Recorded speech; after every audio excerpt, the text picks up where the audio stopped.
So Love is Blind went political this season, and I was absolutely here for it. When the doors opened and I saw him, I thought, he's so familiar to me. I believe he knew exactly what I looked like. The whole premise of Love is Blind is for people to find love sight unseen, get to know each other by talking to each other with the world in between. And it can feel a little pretentious because, first of all, many of the people who come in are very, super attractive. So sights unseen, really? But personally, I like that you get to know someone without seeing them because that obviously can cloud your judgment. And many people, even though they refuse to acknowledge it, absolutely judge a book by its cover. Hi, my name is Susan. If you're new here, welcome. And if you're not new here, where have you been? Now, when these folks started to talk in the pods this season, it felt really stretched out to me because, to be quite frank, there was no drama like their counterparts from the past. And in the first few episodes, I was skipping it so much. In fact, I believe that there are some episodes that I didn't watch up till the end. What surprised me was when they started talking politics and bringing up social issues. And I was like, okay, I like this. Now, Sara asked Ben about Black Lives Matter in the pods, and Ben was like, you know what, I truly don't have a stance on it. And he was like, if he doesn't know about it, it doesn't affect him. So, George Floyd, what are your thoughts on Black Lives Matter? I'm not one way or another. I just kind of keep out of it. Now, at that point, I think that anyone hearing that should have already been able to tell what kind of person this is. And not in a bad way, like, oh, this person is just indifferent to stuff like this, right? But Sara, for some reason or the other, I guess they had other things in common. And so she was like, I love him. He gets me, blah, blah, blah. And voila, they got engaged. 3 weeks later, they are at the altar. Person that is officiating is like, hey, Ben, do you take Sara to be your wife? Da, da, da. Ben says, I do. Okay, Sara, it's your turn now. You take Ben to be your husband, da, da, da. First of all, let me just clarify that this is a yes or no question. Okay, this is not an open-ended question. You know, if you're wondering about open-ended questions when it comes to relationships, and I feel like I have to clarify this, I'm sorry, but those should have been asked before the altar. And I'm married, so I would know. When you are there in front of a potential husband or wife, the question is not open-ended. It is yes or no. So when someone's response to this question is, I love you so much, just know that this is a flat out no. Now, in my opinion, I feel Sara and Ben were at fault here. A lot of people have been bashing Ben and bashing Sara, okay, for being too woke. Many people have been praising Ben, actually, for dodging a bullet and stuff like that. And I'm going to talk about these two and where I feel like, you know, they probably were wrong. Now, first of all, many people accused Sara of getting engaged to this guy in the first place. And you know what? I don't agree. And I don't agree because the guy did not seem to have like a strong stance on social issues and this issue in particular. And it looked like it was more of an ignorance thing or maybe feigned ignorance, right? Than I refuse to be involved thing. It looked like he was giving flexible. He was giving I'm open to learn. Like that's the disposition I got from hearing both of them speak. And I feel like it would have been different if he said, well, actually, no, I don't believe in that. I'm a Christian, I'm a man of faith, and these are my beliefs. It would have been different if he came upfront with that. Like, Sara would have taken that as a cue that this is not for me, right? But it seemed like, oh, I'm open to this and I'm fine with that. And I feel like that's why Sara proceeded with the relationship. Of course, in Love is Blind books, proceeding here means literally getting engaged, which I believe in the real world wouldn't probably be happening if you're not like clear about your potential partner's value system, what they believe, and know them to a certain degree, right? But this is Love is Blind and things are like aggressively accelerated. So she could either choose to proceed with this guy, since he might not necessarily have been a green flag, but he wasn't exactly giving a red flag, or she could have decided, nah, you know what, I'm not proceeding with this. She decided to give it a shot, and I feel at the end of the day, people are fully responsible for their choices, and that was her choice, and that's fair. Now, the issue that I have with her is, you know, they got out of the pods, they had a chance to talk about things. She brought up the fact that he wasn't interested enough to talk about those things, and at this point, I feel like she should have seen that they were not on the same wavelength, and she could have,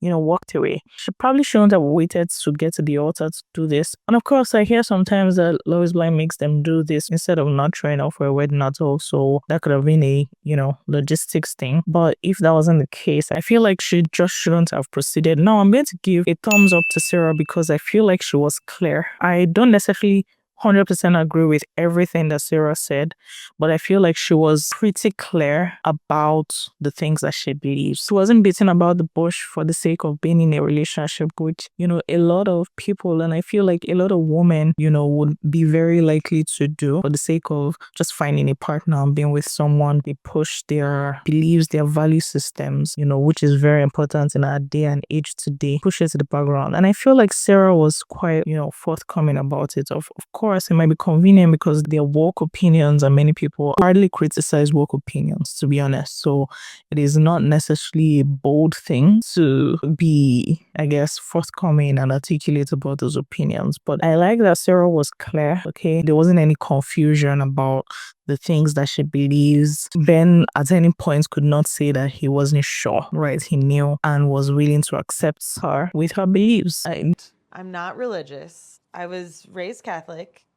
I do think there is a higher power. My other issue with Sarah is that I really think that the decision she was making was heavily influenced. I feel like it wasn't primarily her decision. I feel it was more of a very family influenced decision. She made reference to her sister a lot. Obviously, she loves her sister. But I feel that if her sister wasn't in the LGBTQ community, for example, she might not have taken a stance that intense, on it. Because a lot of times she wasn't, her point of view about those issues were based on, hey, my sister is this, and she has to take her sister's advice. But the main thing for me that's really tough about religion is my sister Lisa. She's like my best friend. She's gay. Okay. And she is my absolute number one. And I get that family should have an impact on life-changing decisions like this, but I think that she also needed to confront her own beliefs too. I feel like she also needs to sit down with her thoughts and really understand what she believes as a person, as an individual, not influenced by family. Like if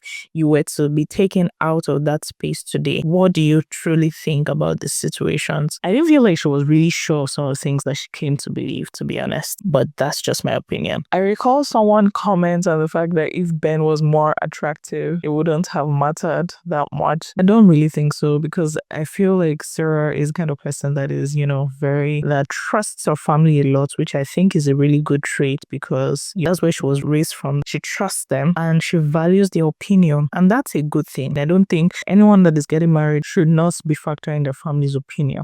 If you trust their judgment, if you have the same value system with your family, absolutely their opinion matters. Okay, so I don't fault Sarah in doing that at all. And yeah, I think those were my issues with Sarah. Also, I think walking off from the altar laughing a bit, I think it felt a bit cruel to me. I don't think it was necessary. But yeah, that's all about Sarah's parts in all of this. Let's get to Ben. I have several bonds to pick with Ben. I want to come closer to the screen as I say this because I think this is really important. People underestimate how much value there is in knowing what you believe and being able to articulate it with clarity. Ben saying that he did not remember what his church beliefs were on LGBTQ was quite irresponsible. You grew up in the church and you don't know? Come on, Ben. Be for real right now. Like, be for real. Secondly, if you say you grew up in the church and you don't know what your church believes, it means that you haven't really internalized those beliefs. Like, you're just following the church for the sake of being in church. You're probably just a church goer, right? And they are not necessarily your beliefs. And that's why, you can't defend them, which is a big problem both for you and anyone that you choose to date, right? Because if you don't know what you really believe, what your value system is, how can you recognize someone that's the right fit for you? Like, how can you identify like that this person is not, we're not thinking in the same direction, and that's fine. That's okay. I just need to find someone that has the same value system as I do. Like, period. Like, it just begs the question, like, how would you raise your kids if you guys are not clear on what you both believe? Like, what are the standards that you would choose to live your life? And that's why I'm a bit uncomfortable, okay, when someone says that they don't have a stand on an issue or they don't have a stance on it. It's like, what are the standards that you are holding yourself to? It's actually irresponsible to say that you don't have a stand on some of the issues here. It is your responsibility, especially as an adult. You're responsible responsible for your environment, for who you vote for your kids, things like that. You're responsible. And so even if you don't know, you need to get information. Why is this way? What do I think? What do I believe based on what I'm a Christian? What are my thoughts about this? Do I really believe this? Okay, these are not things that you just wave off and be like, oh, I don't have a stance on the issue. And then finally, we can't ignore this. I'm sure many of you watching this probably agree that there's a chance that Ben knew what his church, believes about this, and he was just afraid of airing his opinions. This was quite common on the show. We saw this with Devin and Virginia as well. Virginia kind of said her opinions, but didn't want to say his opinions, which were opposite to hers. And it was like she indirectly shared his opinions. Now, I think this is quite unfortunate because it happens because people are being shamed for having an opinion that's not woke, that's not popular. So the point where they can't even take a stand without being cancelled. And I don't think it is fair.